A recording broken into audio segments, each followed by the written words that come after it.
We're training warriors, not defenders. We fight wars to win, not to defend. We also don't fight with stupid rules of engagement. We untie the hands of our warfighters to intimidate, demoralize, hunt, and kill the enemies of our country. No more politically correct and overbearing rules of engagement.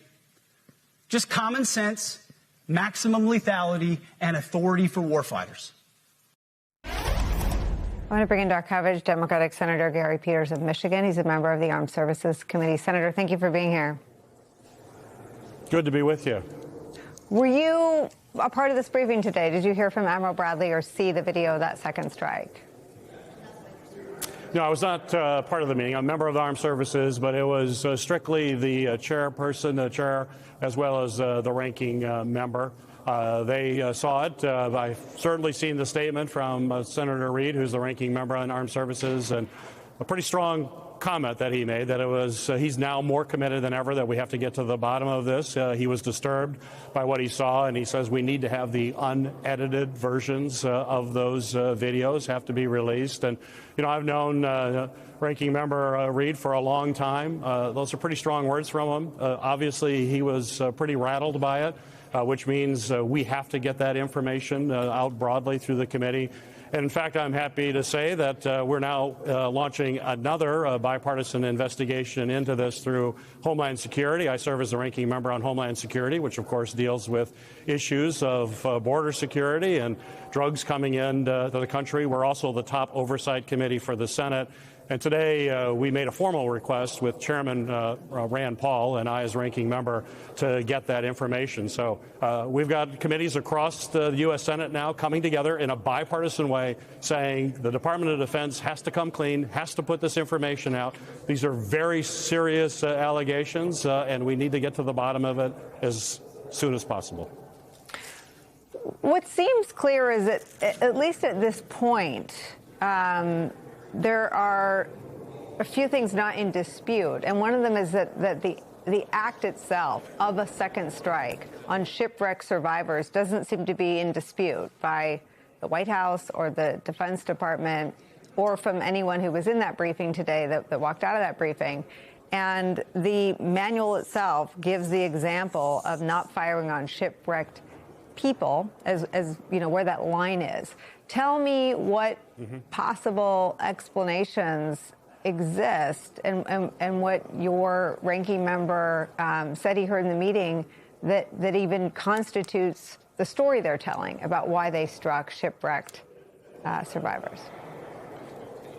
Well, you're absolutely right. Everything we've heard seems very clear. It doesn't seem to be disputed. I think there's some response that the individuals were communicating with other individuals of that process. But what the basis of those communications were, if they were simply making a distress call to others, that simply does not warrant being killed and having a second strike. They are shipwrecked. The rules of war are very clear. The Uniform Code of Military Justice is very clear. And, of course, all that presupposes we're actually in a war. That's something we can't really even answer now. We have been asking from this administration the legal rationale for the actions that they have taken. So far, what I have seen is simply insufficient. So if we're not at war, of course, what they did was actually commit murder, which is an offense that needs to be held, folks involved in that need to be held accountable for it. But certainly we've got a fairly clear picture. We just want to have it all crystal clear. But where we are going and the direction that it's going, I think it is pretty clear right now that we have really a war crime that was committed. And now we want to know who knew what and when. Certainly Secretary Hegseth is saying he didn't see something and he wasn't aware of it. Whether or not he gave an order that the Admiral thought that he needed to follow is something that we need to clarify. Senator Republican Mike Turner said this, that would, quote, be an illegal act. Tom Tillis said, quote, if somebody knowingly launched a second missile at the boat, which led to the deaths of the other two, then they have to be held accountable and they shouldn't be in whatever role they're in. Tom Tillis seeming to say that the Admiral and anyone above him shouldn't, quote, be in whatever role they're in. Fox News, or I'm sorry, Newsmax, legal analysts describing this as a war crime. What is your message to the men and women of the military who are today being asked by folks above them in the chain of command to carry out more strikes.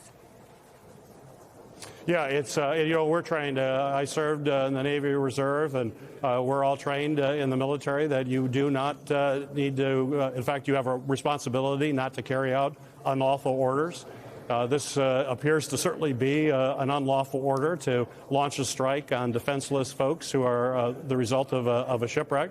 That's fairly clear in the Navy. We've seen instances in the past in history we have thought was absolutely abhorrent.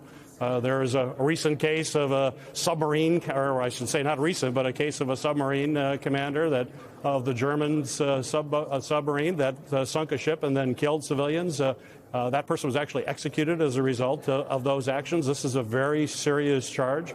And certainly folks who have committed these kinds of atrocious crimes should not be in any position of leadership whatsoever. They need to be held accountable. Certainly, I think Secretary Hegseth has to be clear that he does have responsibility for this as the Secretary of the Department of Defense. We're going to find out whether or not he gave those orders or not. But if he gave those orders, or the Admiral believed those were orders, it's incumbent on the Secretary to, basically man up and take responsibilities for these actions.